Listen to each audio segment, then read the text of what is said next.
I'm John Allison. I'm the retired chairman and CEO of BB&T Corporation, and I'm currently a distinguished professor of practice at Wake Forest University. I joined Job Creators because I'm very concerned about the fact that we have less jobs in the United States than we had 3 years ago. We need to get our economy headed back in the right direction, creating the kind of jobs that provide meaningful work. The first job that meant something to me is I worked in construction in the telephone industry, installing electrical cables in a telephone installation. And I found it very interesting because I felt like I was doing something productive. I was the first person in my immediate family to ever graduate from college. I went to the University of North Carolina, then I joined BB&T right out of college. When I joined BB&T, it was a very small Eastern North Carolina farm bank. We were basically financing farmers.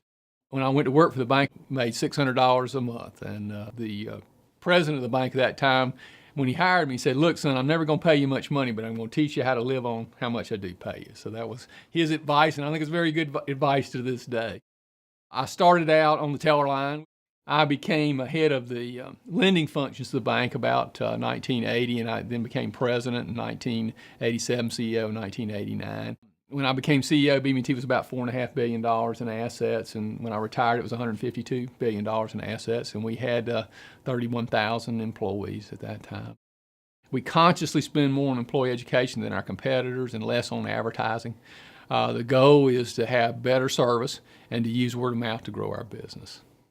One of the things I strongly believe about work is essential for self-esteem, and self-esteem is essential for happiness, and happiness is the end of the game.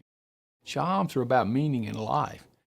That's something I say to the employees of BB&T. You know, it's real important to BB&T that you do your job well, but it's far, far, far more important to you. You know, you might fool me about how well you do your job, you might fool your boss about how well you do your job, but you'll never fool you. And here's the interesting thing. If you don't do your work the best you can possibly do it, you will lower your self-esteem. Because work is the single biggest driver of self-esteem. Because that's where we put our focus, and a lot of our meaning in life comes from doing productive work. So yeah, we need it for the money, but we need it for more than that. It's part of being a human being, is the energy and passion that work creates in people.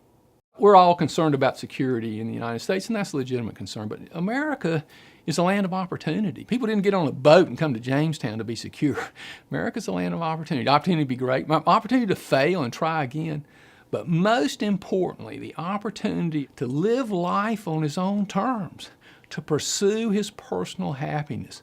And work is an essential part of that pursuit, and that is fundamental to the American sense of life, and that is very precious.